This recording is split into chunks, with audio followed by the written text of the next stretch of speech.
Եվ պատկանել է առաջինը երեխաներին հասարակական բարեգործական կազմակերպությանը, հիմնադրամին, որը ճիշտ է պատկանել է նախկին արտաքին գործերի նախարար Վարդան Օսկանյանի տիկնոջը, տիկին Նանի Օսկանյանին, եւ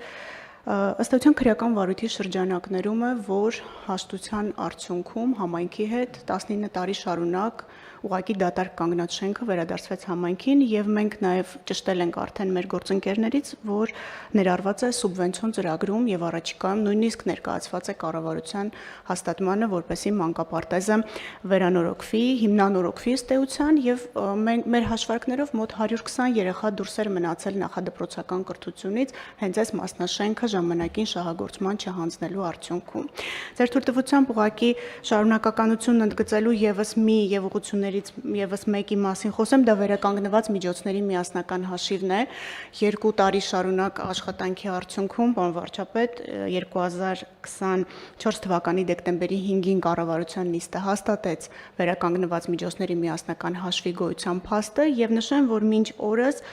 մինչ այսօր առավոտյան 9:30 16 միլիարդ 953 միլիոն 382 հազար դրամ գումար է արդեն մուտք արվել հաշվին, որը օգտագործվել է ֆինանսների նախարարության կողմից, դա եթե վերածենք ամերիկյան դոլարների մոտավորապես 44 միլիոն 177 հազար ամերիկյան դոլար է։ Մենք ուրախ ենք, որ կարողանում ենք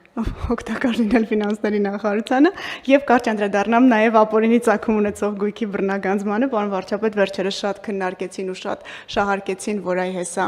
բոլոր հայցերը հերթով կհրաժարվեք այդ հայցերը բոլորը հետ կվերցնեք, ներողություն կխնդրեք, ել չգիտեմ ինչ կանեք։ Ուղղակի ուզում եի նշել, որ այս պահին 152 հայցադիմում ունենք դատարանում եւ 5 հայցադիմումների վերաբերյալ ունենք կայացված դատական ակտեր, բայց դեռևս օրինական ուժի մեջ չեն մտել, այդ դատական ակտերի մի մասի հետ մենք համաձայն չենք բողոքարկել ենք, մի մասի հետ պատասխանողները համաձայն չեն բողոքարկել են, բայց process-ը բնականon հունով շարունակվում է, ընդհանուր հայցագինը մոտավորապես 6 միլիարդ դրամ է։ Նաեւ հիշեցնեմ, որ այս գործառույթի շրջանակներում 2023-24 թվականների ընթացքում 8 հաշտության համաձայնություն է կնքվել, որոնցով Հայաստանի Հանրապետությանը արդեն վերադարձվել է եւ ամրացվել է Հայաստանի Հանրապետությանը 7 անշարժ 2 շարժական գույք, 2025 թվականի հունիսի 3-ի դրությամբ 815 միլիոն 200 հազար դրամ է մուտքագրվել վերականգնված միջոցների միասնական հաշվին եւ 50.720 եվրո միայն այս լիազորության ուղղությամբ, պարոն վարչապետ,